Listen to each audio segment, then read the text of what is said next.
everyone. Thank you for tuning in to the Right Hook Show. I'm your host, Cassandra White, and I'm here with the one and only Junkyard Band. It's going to be a great show. We got Winko here, and we got T-Bob here. Look, take a seat. Don't go anywhere. We'll be right back. About to show these little I go. Pay attention, you should stay and learn. Turned up in the club, nigga. You know I came here with baby girl. Hey, B-A-B-I-E. Everything foreign, we ain't even Chinese. Box hot, stab bread like 9 feet. And I wish you would try to try me. I be there with baby. I be there with baby, yeah. I be there with baby. I be there with baby, yeah. I be there with baby. I be there with baby, yeah. I be there with baby. So you can stop the hate now. She's a boxing promoter and you know a soldier. Thank you for tuning in to the Right Hook Show. I'm your hostess, Cassandra White, and you're here on the Right Hook Show. Guys, guess what? I'm so happy. I am so ecstatic. I got the one and only Junkyard Band. 2 members came out to just to brace their appearance with us. Thank you so much, gentlemen. And I'm gonna introduce them, and I just learned their names. Okay, Wink, T-Bob. There you go. There you go. But wait, Wink said that people, the go-go crowd knows them as Winko. Yeah. And in the house, I'm Wink. But guys, let me ask you this. Let's first start off with your real names, if you want to give your government names. If you don't, it's all good. I'm Vernell Powell, Funky Stuff Wink. There you go. Vert Cole, a.k.a. T-Bob, T-Bizzle, Bob Beto, whatever you want. So did you guys grow up here in D.C.? Yeah. I'm born and raised right here, Bird Farm. Berry Farms. What about you, T-Bob? Same thing. Really? Yeah. So were you guys, as kids, were you guys neighbors or something like that? How did you? Pretty much. We was neighbor. He was baby. Yeah, I was the baby in the He was a real baby when we was actually getting it in. The band was actually starting getting it in. So Wink. He was a kid. So Wink, you're saying you were you the original member? I was one of the original members. I was 9 years old when we started that band, 1980. July 16th. You were 9? 9 years old. Oh my God. The baby of Are the you band. kidding me? I was the baby Wow. of the band. You're right. You were the baby. Yeah. So let me ask you guys this. Go-go is a unique sound. You know, would you say unique to DMV, unique to globally? What would you say right now, let me just say this. Where would you think DC go-go is now in terms of the sound? Do you think it's globally or just locally? How do you look at it? Me now, I see it going global. It's going global now. It's just moving at a snail pace because of the way we, you know what I'm saying, hold on to our genre. Mm-hmm. It's like it's ours. We want to share it, but then we don't want to share it. Mm-hmm. You know what I'm saying? Mm-hmm. So it's like we easing it out, spoon feeding it to everybody in the globe for right now. Yeah, and we're gonna get into it's hard for some people to understand it. You got to be actually in a go-go to actually feel the concept and know the direction of how the music moves and the way the whole thing runs. The whole go-go genre run. You have to be at a go-go. Yeah, but let me just say this, Wink. Listen to it from a radio and the CD, you'll hear it. Right, but you're just feeling it.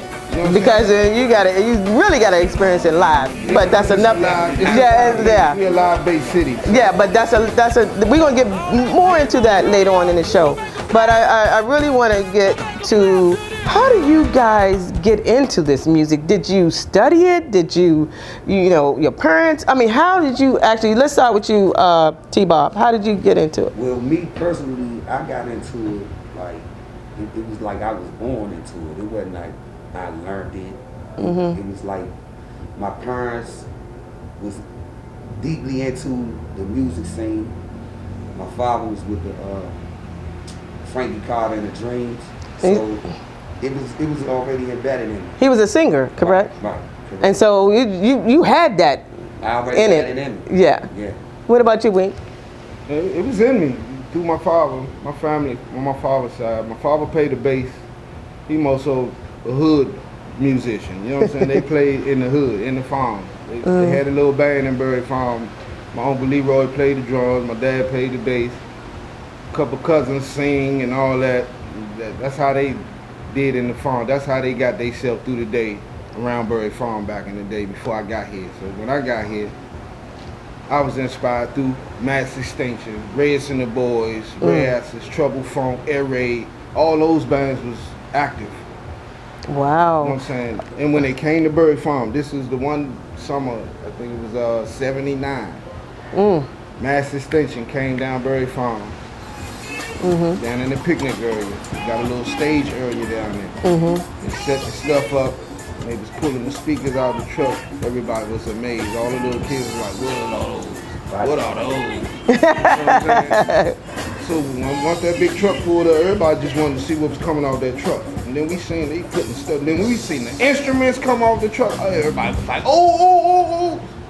So That Wing, was after. It was curtains. so let me ask you this, Wing. So when you first started, you play all types of percussions, correct? Yeah, it was already in my house. So you just get on it and you just do a beat. Is that what you do? Me, I just watched my uncle. I had an uncle named Herman. Had one big Congo. He can get all the sounds from the Congos that we play. The sounds that's in our Congos. He had one big Congo. He can get all them sounds out there. One big Congo. I used to be amazed. He said, "You gonna learn this Congo." He used to take me out Clinton and sit me in front of that Congo and just say, "Bang on it," until I hear something I like. You know what I'm saying? He had me I'd be there for hours, hands hard, getting calluses, bleeding and all that. I wanna see you bleed. You ain't gonna get out that seat till I see your hands bleed.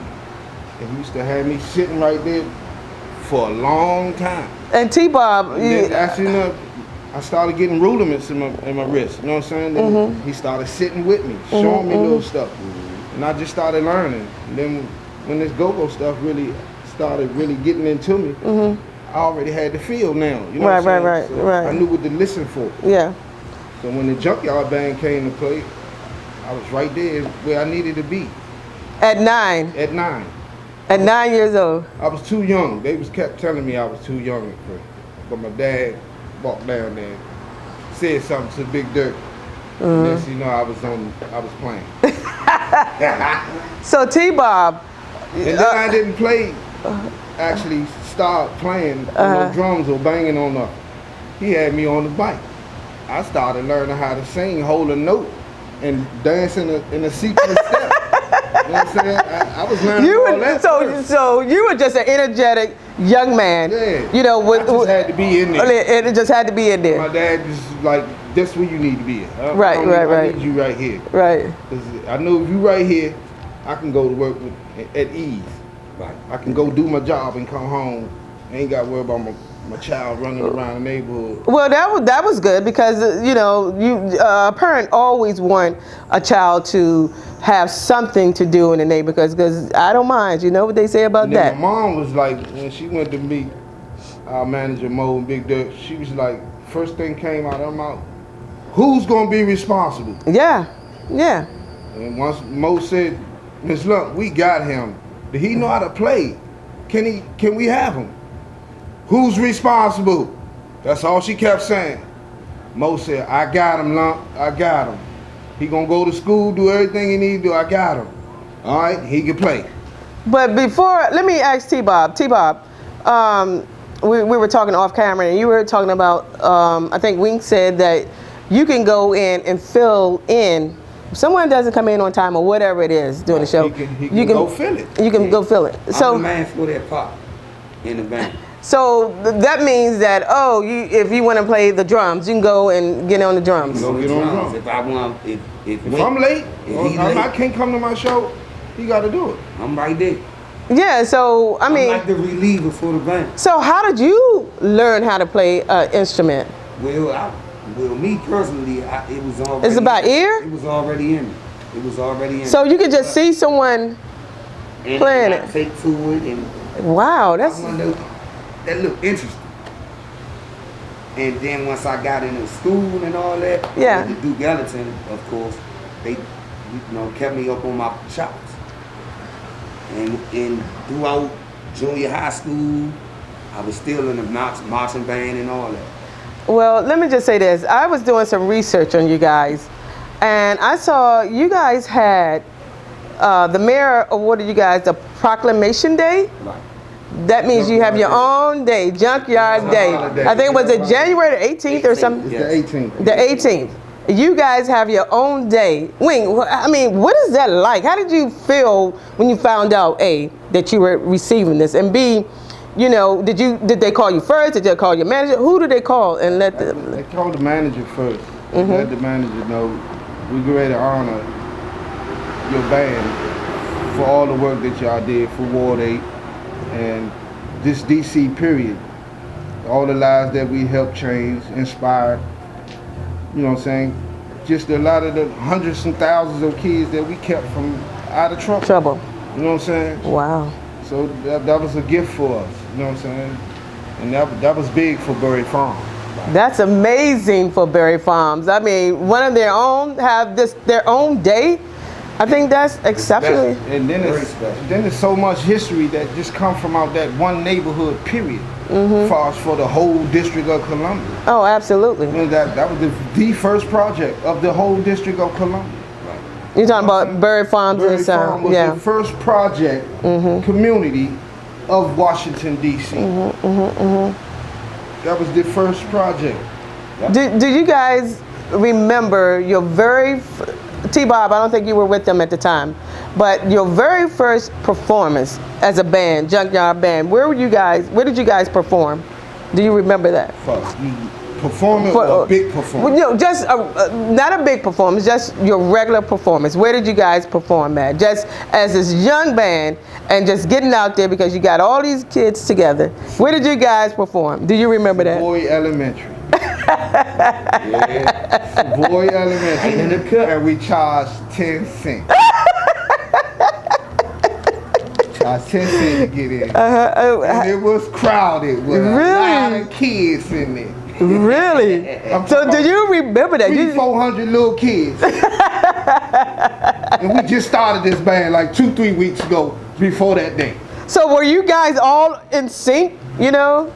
We figured out a way that all us was playing in sync. This person was playing a section or something. We synced that with something he was playing. Then the drummer playing what he supposed to be playing, and everybody filled in right behind him. Wow. And So imitating back then we was imitating the songs that we heard from Mass Extinction that we learned from them. Right. Trying to copy what they was doing. We might have heard something from Red Acid, so we tried to learn something they was doing. And all the bands that was active, so we tried to learn a song from each one of those bands and made our own little playlist. Right. We started making up our own little stuff. That Well, the people need to understand, which they probably already know, that you guys were signed with Def Jams. Yeah. You had Sardines. Sardines and the Word. And the Word, not Rough It, right? Rough It was totally different. That came afterwards. down the line. Down the line later. I just remember being in the car listening to Sardines, hey, and pork and we beans. felt when we first heard it on the radio. Knowing that we, No, that's what I was going to ask you. How did you guys feel? Man, you talking about, I was pressed to go to school the next day. I wanted to go to school. Yes. I'm ironing my clothes. Well, how old were you then when they played that? When that song came out? 13. Yeah, I think You were that young? 13, 14. I was in Jefferson Junior High School. Get out of here. Are you serious? I was going to Jefferson Junior High School. And so what were you thinking? Where did you hear it, first of all? Did you hear it in your house on the radio? Were you in your parents' car? I was in my parents. We was in the car. And then what happened? Me and my mom and dad, we was leaving out of Eastover when the junk came on.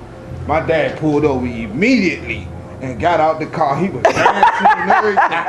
You know what I'm saying? I said, this nigga ain't never been in no go-go. He never been in no go-go. He stepped. He heard his son. He Oh my pulled God. his car over. The police pulled up behind her. I did that. That's my son. That's my son. Police pulled up. right, we're gonna take a break right here, and we gotta come back. This show is just lit. Do you hear me? Cause we got the famous Junkyard Band. Hey. Hee-haw, hee-haw. Yes.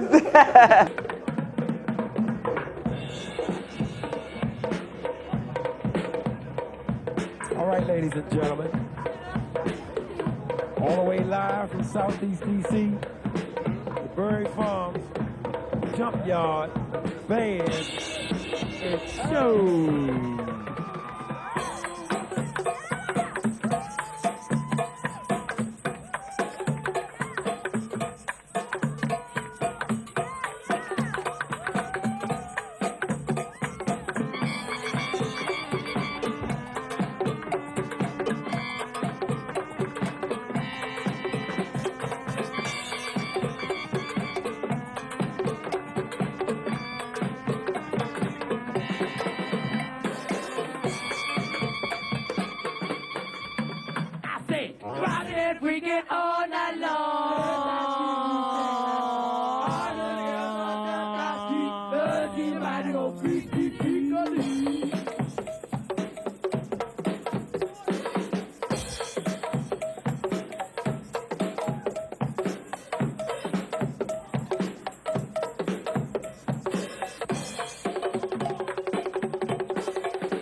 Hello, y'all.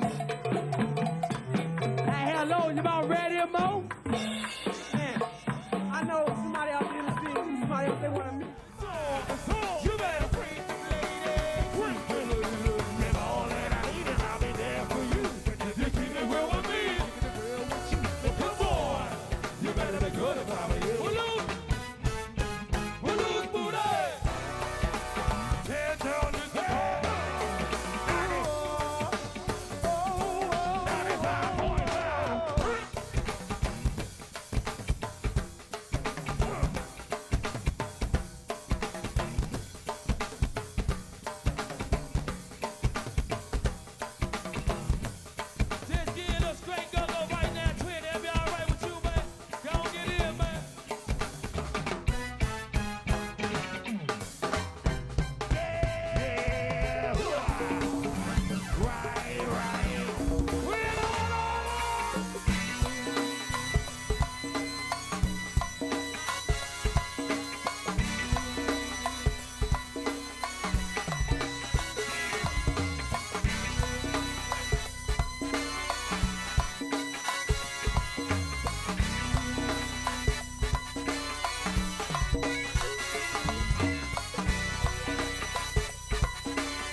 ain't Chinese. Box I stab bread like 9 feet.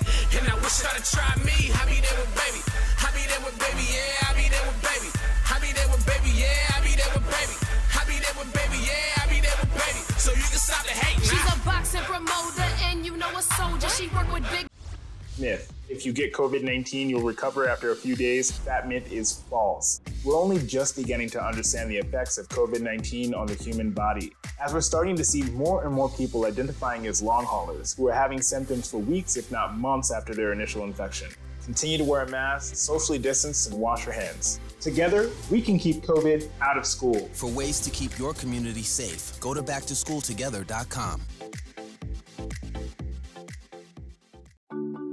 The thing that drives me every day as a dad is him. His real name is Darion, and we call him Day for short.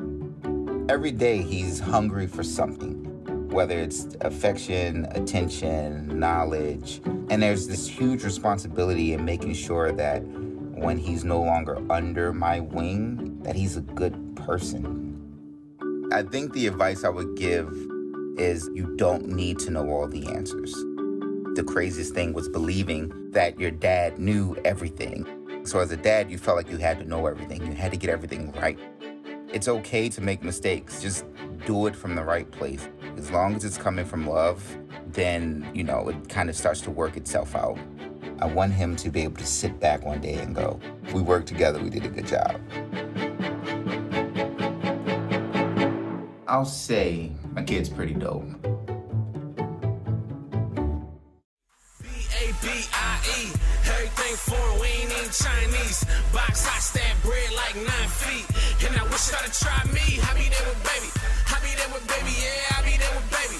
I be there with baby, yeah, I be there with baby. I be there with baby, yeah, I be there with baby. So you can stop the hate now. She's a boxing promoter and you know a soldier. She work with big This is Jaina, into the future. Do you remember back when I was in 7th grade? Anything that I would do, she would make fun of me, she would laugh at me, she would talk to her friends and whisper. I grew up to be more independent and love myself and just be a little bit more confident. Aw, I'm like a little tearing up right now.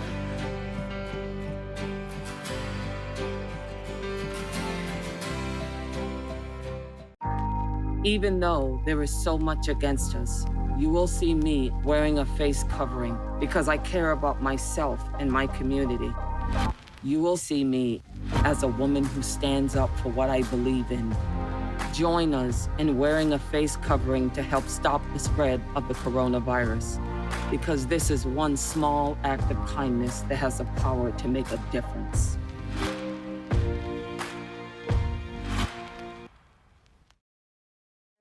Here on the Right Hook Show with your host, Cassandra White. And yes, we have the famous Junkyard Band, the premier go-go band here in Washington, D.C. Yes, you know. You me.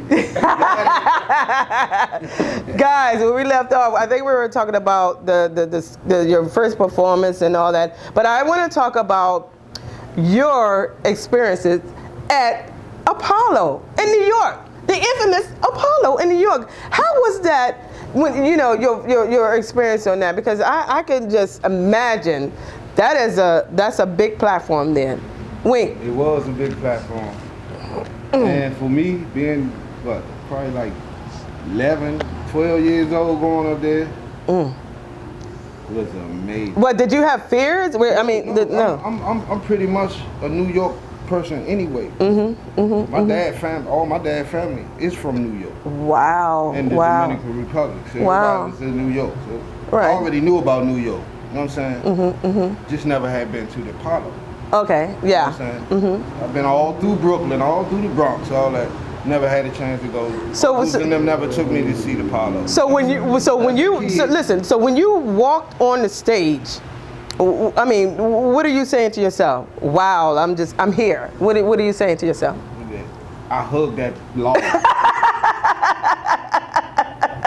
This supposed to represent good luck or something, right? Lady say rub the. I hugged it. I hugged it. She was like, why you hug it? Because I wanted to feel it a whole lot. I wanted to feel it. Yeah, you wanted to feel it a whole lot. Like, she's laughing. And then the same man came, touched me on the shoulder, rubbed the law. He said what? He said, rub the law. So I rubbed it. Then I went right back and rubbed it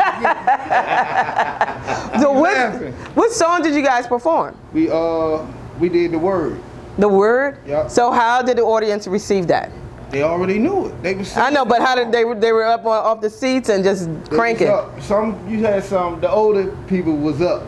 Yeah. And then when we actually really started getting into the song, you can look up and you see the people that was our age. They was actually like. I was like, wow. What about you, T-Bob? It wasn't no like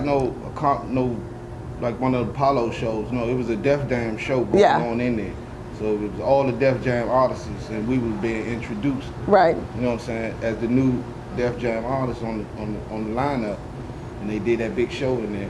It was amazing. That whole day was so intense because we just waiting to get on that stage was just crazy. You know, so did y'all come in like a day before, or did y'all come in the same day? On the same day. The same day. Like 3-4 hours early. You know what I'm saying? We was just up there for like 3-4 hours early. Doing the sound check, and then while you're doing the sound check, I mean, you just like, man, we're here, we made it, right? Yeah, man, we couldn't, man. We running up and down the street. I mean, because y'all were little kids then, you know? We wanted to see stuff, man. So them little 3-4 hours waiting to go to the show, man, they gave us a guide. The dude took us everywhere, man. We was on the A train, we got on the C train. Got on the D train, man. I rode the H train.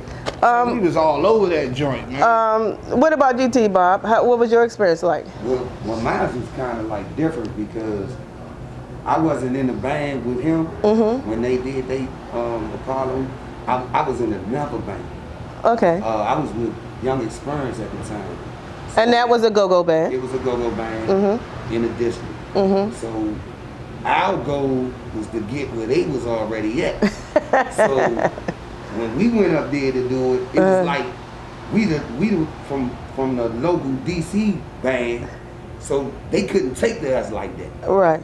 They didn't know who we was. Oh, I see. So I it was see. I see. Like harder for me. Right. On the Apollo stage than it was for them. But it was already accepted. Yeah, but I think the experience had to have taught you something, you know what I'm saying? Right. Just the experience alone, right? Just that watching them, gave me the motivation to even try to go up there and get on that stage to show them what I had. And I'm telling you, it was real fearful. You know what I'm saying? Like, you talking about the Apollo. Right, I know. The infamous Apollo. Yeah. I was like, I had been like 16 at the time. I was like 16 years old. The way them lights go around that little stage part right there, when them drums came on, man. Yeah, but that shows you guys at least you guys were experienced enough. You guys were just like there and you ready to perform. You know, those are true performers. You know. He was braining. He was giving us. I guess at that time you brain trying to make sure all our mental. But Wing, at that time you guys were just even at a young age, you guys were still pretty much used to being on the stage and performing, correct? We was just worried about going. We was just had to get over them lights. Right. Lights. That's the first feeling you gonna get. Oh. I ain't lying. Nervous, everything going through. Yeah. You be amped up at first. As soon as that drum go, you hear that clunk. Woo! That's a whole nother feeling come to you, boy.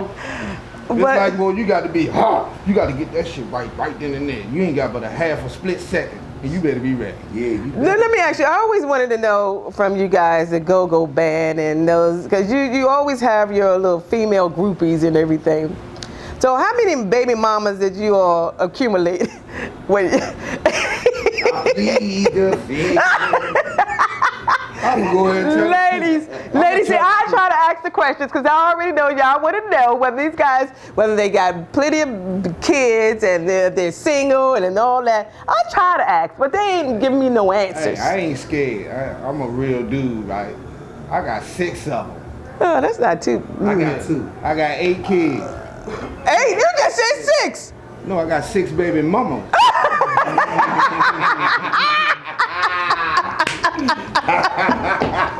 got 6 baby mamas. When they let me off the porch. Look, when they let me jump off the porch. When they said I could jump off the porch. And I looked back at my daddy and my uncle. I said, I know what I gotta do. I gotta make sure y'all gonna live forever.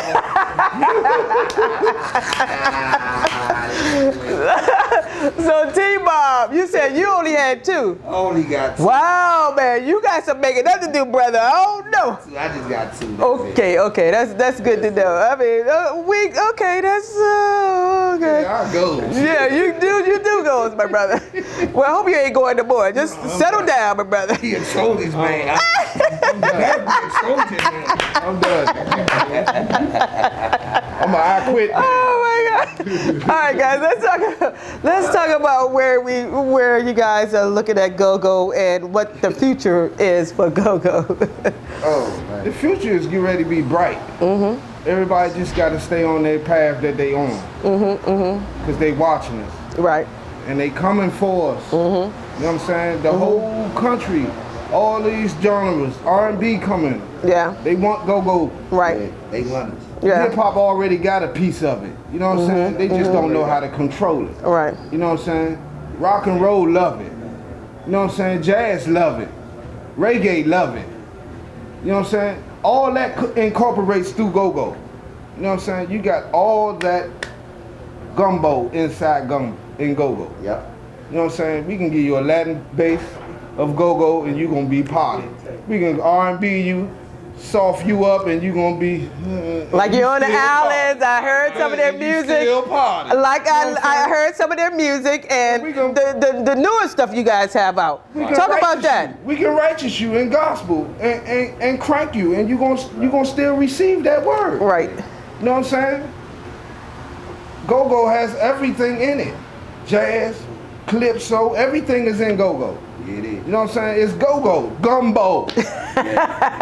You put all of it in there. Yeah, that's what you got. You're gonna have go-go. So do you guys foresee go-go going global? Is that what you guys aspire to do? It's already global. It just ain't wide stream global. Okay. Right. So that's global. It ain't wide stream global. Right. We want it wide stream global.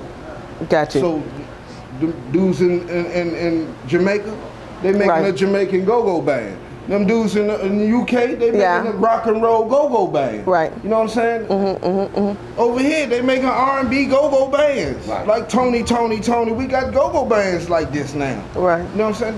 This is the goal for the whole country to grasp it the right way. So what do you want people out there, our viewers out there, to know about? Well, first let me, because I need to acknowledge some of the other members, because people think go-go, there's not just 2 members in this band. I mean, it's a collective of folks. Of 8 or more members and of the Junkyard. Official go-go band. Yeah. Right now, go-go band is Junkyard Band is 9 members now and 4 staff. Manager, assistant manager, sound engineer, monitor engineer. That's our band. And you got 9 members. Me, Wink, Bugs, T-Bob, KC, James, Gerald, Unc, Blue Eye, and PJ. So these are the guys that you all travel with. It's like this all the time. Yeah, this all the time. That's the family right there. That's amazing. I'm like, I told you guys off camera that although I'm a native Washingtonian, I never, because I traveled so much when I was a younger girl, whatever, and I never went out to the places. Can you just give us a little synopsis of all the places that you all played at? I had Black Hole, you had WST, had the Ibex, Taj Mahal, Black Scorpio, Sugarcane Palace, D-Revolution, Bumpers. No, you said someone earlier. East Side. What was the other one? Black Hole. Black Scorpio. No, the very first one y'all said the Beatles played at or something. Was it Washington Coliseum? The Coliseum. Washington That was, Coliseum. yeah. That was epic for all bands to go in there. When DC Armory. all the bands, when all the bands go in the Coliseum, they already on superstar status. Wow. Everybody on one page. We all are rock stars in here today. So when I was asking you guys about the bands, I mean, where do you all fall in terms of chronological? In terms of, you know, was it Chuck Brown first? Was it Rare Asses? Who was it? Do you know? Chuck. The first go-go band was Chuck Brown. Chuck Brown. And then who was the next? For I think it was EU. Trouble. No, it was EU Rare Asses, Trouble. Mass. Then Mass. Air Raid, AMFM.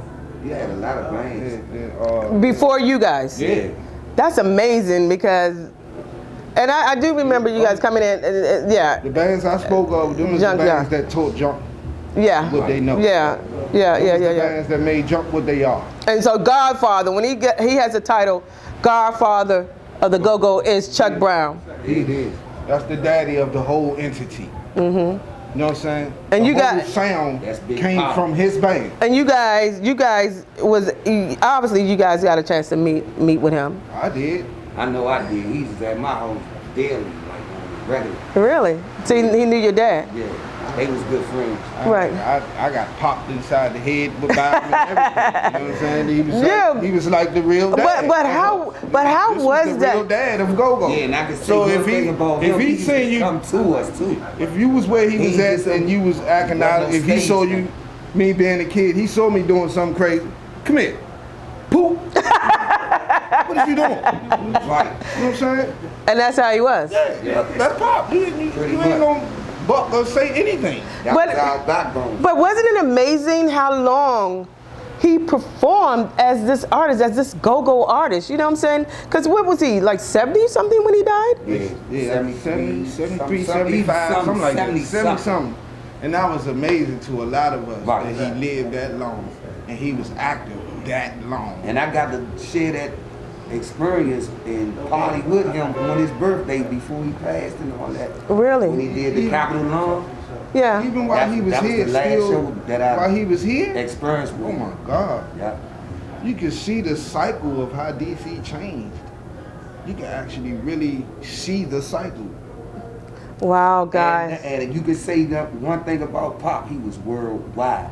He had all nationalities. Oh yeah, oh yeah. He had Chinese, he had Korean, he had African, he had every nationality you could think of. Man, let me say this. Tokyo. The man took the show to Tokyo. Let me say this, guys. I mean, this is just too short of a show to get through all the stuff that this band has done and been a part of. And I'm just so mad that we have to close this show now. But what's going to happen is Wink is going to take us out with his I'm sorry. What kind of rendition of some Latin stuff of Go-Go? Got the timbales over here. Okay, the timbales, yeah. A couple of little beats on the timbales, so you'll know how we groove over here. You know what I'm saying? Yes. You gotta have this. When you listen to Go-Go. You know what I'm saying? You gotta have that. Okay, guys. I want to thank you guys, T-Bob, Wink. Thank you guys for coming to the Right Hook Show. I mean, I'm so elated that you guys stopped past. Thank you so much. We'll see you on the next time of the Right Hook Show. Bye.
with big Myth. If you get COVID-19, you'll recover after a few days. That myth is false. We're only just beginning to understand the effects of COVID-19 on the human body, as we're starting to see more and more people identifying as long haulers who are having symptoms for weeks, if not months, after their initial infection. Continue to wear a mask, socially distance, and wash your hands. Together, we can keep COVID out of school. For ways to keep your community safe, go to backtoschooltogether.com. The thing that drives me every day as a dad is him. His real name is Darion, and we call him Day for short. Every day he's hungry for something, whether it's affection, attention, knowledge. And there's this huge responsibility in making sure that when he's no longer under my wing, that he's a good person. I think the advice I would give is you don't need to know all the answers. The craziest thing was believing that your dad knew everything. So as a dad, you felt like you had to know everything. You had to get everything right. It's okay to make mistakes. Just do it from the right place. As long as it's coming from love, then, it kind of starts to work itself out. I want him to be able to sit back one day and go, we worked together, we did a good job. I'll say my kid's pretty dope. B-A-B-I-E, everything foreign, we ain't even Chinese. Box hot, stab bread like 9 feet. And I wish y'all to try me. I be there with baby. I be there with baby, yeah, I be there with baby. I be there with baby, yeah, I be there with baby. I be there with baby, yeah, I be there with baby. So you can stop the hate now. She's a boxing promoter and you know a soldier. She work with big. This is Jaina. Into the future. Do you remember back when I was in 7th grade? Anything that I would do, she would make fun of me, she would laugh at me, she would talk to her friends and whisper. I grew up to be more independent and love myself and just be a little bit more confident. Aw, I'm like a little tearing up right now.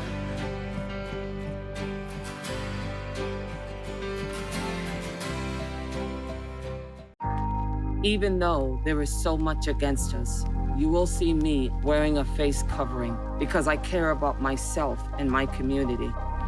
You will see me as a woman who stands up for what I believe in. Join us in wearing a face covering to help stop the spread of the coronavirus, because this is one small act of kindness that has the power to make a difference.